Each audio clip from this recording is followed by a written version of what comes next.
একাদশ নিয়ে মাঠে নামছে বাংলাদেশ। জিতলে বছরের প্রথম ওডিআই সিরিজ জিতবে টাইগাররা, আর হারলে আরও একবার মিরাজের সিরিজ জয়ের স্বপ্ন থাকবে অধরা। এছাড়াও বিশ্বকাপ কোয়ালিফাইংয়েও গুরুত্বপূর্ণ ভূমিকা রাখবে এক ম্যাচ। মিরপুরের আগের দুই ম্যাচে লো স্কোরিং পিচে হয়েছে জমজমাট লড়াই। আগামীকালও স্পিন আধিপত্য দেখা যেতে পারে এই মাঠে।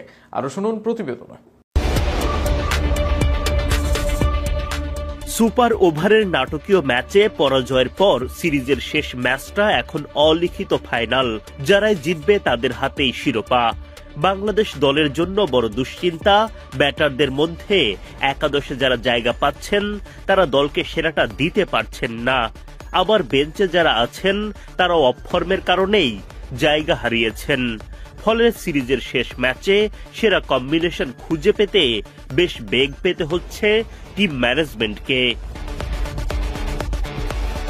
প্রথম দুই ওয়ানডেতে দুই ওপেনার সৌম্য সরকার ও সাইফ হাসান ভালো শুরু এনে দিতে পারেননি। গেল ম্যাচে সৌম্য ৪৫ রানের ধীর গতির ইনিংস খেললেও সুপার ওভারে গিয়ে সুপার ফ্লপ। সুযোগ কাজে লাগাতে পারেননি সাইফ হাসানও, তবুও তাদের ওপরই আস্থা রাখতে হচ্ছে। সিরিজের সবচেয়ে চ্যালেঞ্জিং ম্যাচে সৌম্য সাইফের ব্যাট হাসলে হাসবে বাংলাদেশ। নিজেকে হারিয়ে খুঁজছেন নাজমুল শান্ত।